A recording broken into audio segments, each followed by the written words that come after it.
kesolehan mereka dan menjadi ulama-ulama di kemudian hari insya-Allah. Begitu ya.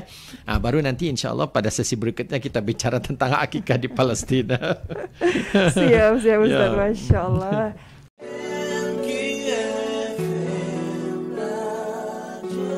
Disampaikan oleh Ustadz Miftah ya Ustadz ya. Ternyata luar biasa ketika sudah melahirkan seorang anak pun nggak begitu aja lahir terus udah ya Ustadz. Masya Allah, ada prosesnya dan luar biasa yang dicontohkan Rasulullah Sallallahu Alaihi Wasallam. Baik, berikutnya yang di Palestina ini akikahnya seperti apa Ustadz? Baik, berdasarkan kajian kita bahwa ternyata akikah itu bisa dilaksanakan oleh seorang ayah.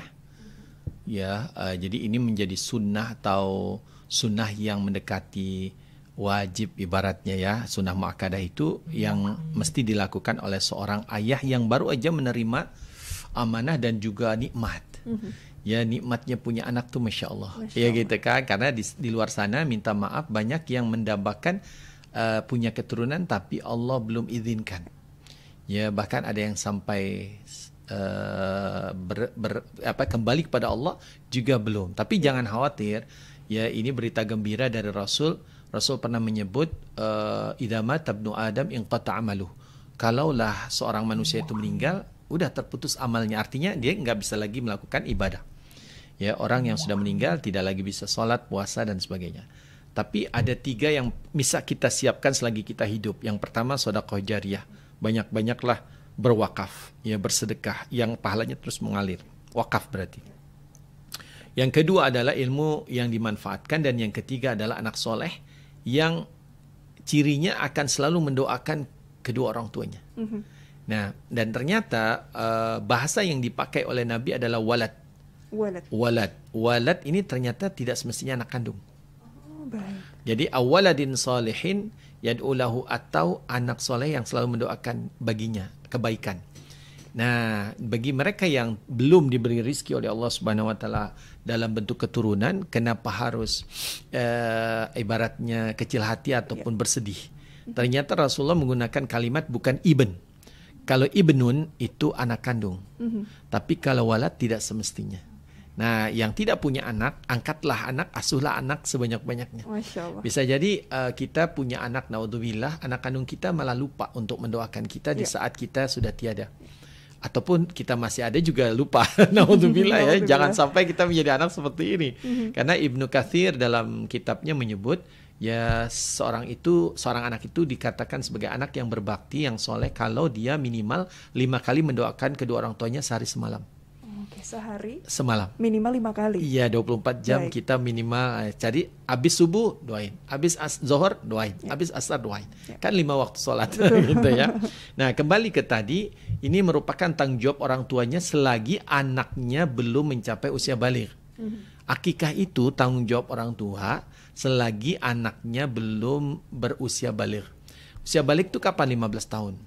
Ya kan, ataupun sudah bermimpi bagi anak laki dan sudah haid bagi anak perempuan. Nah, kalau sudah usia lanjut, artinya lebih dari usia 15 tahun, maka orang tua sudah tidak menjadi tanggungan orang tua. Nah, si anak, kalau si anak ada kemampuan, maka dia berakikah untuk dirinya sendiri. Bisa ya Ustadz ya? Bisa, betul, bisa. Dengan uangnya sendiri, bukan lagi orang tua. Karena Rasulullah SAW juga berakikah setelah menjadi nabi. Setelah usia 40 tahun begitu. Jadi itu ya. Nah, berakikah tidak hanya di tempat kita sendiri. Contohnya kalau saya tinggal di Bandung, ya akikahnya harus di Bandung, tidak. Ya, jadi bisa saja kita berakikah di luar kota. Contohnya saya asalnya dari Tanah Abang, tapi sekarang tinggal di Bandung. Maka saya titipkan saudara saya yang ada di Tanah Abang misalnya untuk melaksanakan akikah untuk bayi saya di kota Tanah Abang atau di Tanah Abang, ya kan? Jadi itu bisa. Begitu juga kaum muslimin yang ada di Indonesia bisa aja berakikah di Palestina. Karena memang menurut hukum fikihnya kita bisa baca di Al-Majmu', kita bisa baca di Anatul Talibin, itu memang dibolehkan. Ya, dibolehkan seseorang itu melaksanakan ibadah akikah ketika baru mendapatkan seorang bayi ya. Nah, di mana bukan di tempatnya, bukan di tempat tinggalnya sekarang. Dia bisa berakikah di kampung ya, di tempat orang tuanya. Ya, ataupun seperti kasus aman Palestina, berarti kita membuka peluang kepada siapapun yang mau berakikah ya di luar negara. Ya, dan alhamdulillah ini ada beberapa ya Mbak Konita yang saya bacakan dengan harganya. Ya kan? Siapa-siapa sahabat MQ yang mau berakikah di bumi Yaman. Ya, kenapa? Karena Yaman ini Masya Allah, bagi bangsa Indonesia, Yaman ini ada keistimewaannya tersendiri. Karena yang mengislamkan kita, gitu kan, dengan izin Allah, para pendakwah-pendakwah mulai dari abad berapa tuh, 15, ya abad 17, 1700, 1500, itu adalah pendakwah-pendakwah yang berlayar pakai kapal laut dari Hadramaut, Yaman. Singgahlah di Nusantara, kemudian yang berhasil alhamdulillah dengan izin Allah diislamkan ya Nusantara kita, kemudian Malaysia, Singapura, selatan Thailand, selatan Filipina. Subhanallah. Well, luar biasa pahalanya. Dan kalau kita mau mengkaji 9 wali itu ya mayoritasnya adalah berbangsa dari Yaman. Bahkan min dzurriyyati Rasulullah, dari keturunan Nabi sallallahu alaihi wasallam. Gitu para habaib itu ya, begitu. Kecuali mungkin Sunan Kalijogo. Ya, selain itu dari asalnya dari Sunan Bonang, ya kemudian Sunan Ampel, Sunan Bonang, Sunan Malik Ibrahim ya, dan sebagainya, sampailah yang bungsunya adalah di Cirebon. Sunan Gunung Jati itu yang bungsu ya. Nah, itu semua kebanyakannya adalah habaib ya, kebanyakan dari keturunan Nabi yang memang asal negaranya adalah Yaman. Nah, kalau kita pernah diberi jasa, yaitu dikenalkan Allah, Islam dan Nabi oleh mereka. Nah, sekarang warga Yaman itu dalam keadaan kelaparan dan kemiskinan akibat perang di utara Yaman antara Houthi yang berfahaman Syiah dan di backup oleh Iran, lalu kemudian dengan Saudi ya yang di backup oleh beberapa negara-negara Arab dan juga Amerika. Jadi memang kita nggak tahu nih apa di sebalik perang ini. Intinya adalah bahwa rakyat Yaman yang tidak berdosa menjadi korban. Menjadi korban. Ya 130.000 sudah wafat, meninggal syahid gara-gara perang ini. Tapi efek dari perang itu ada malnutrisi. Berapa jutaan anak-anak Yaman yang kekurangan gizi. Busung lapar juga. Yes, betul. Kemudian kolera. Di samping ditambah parah lagi dengan adanya COVID-19. Jadi memang bertubi-tubi nih, Masya Allah. Nah, alangkah sekarang waktu yang begitu tepat untuk kita membantu. Biasa kita anak pertama akikah di kampung, anak kedua akikah di Indonesia. Apa salahnya ya anak yang ketiga dan berikutnya? Karena memang sesuatu itu akan begitu bermakna tergantung yang memerlukan. Ya, kita serahinnya ke siapa nih? Kalau yang udah biasa makan daging ya jadi udah nggak gimana ya?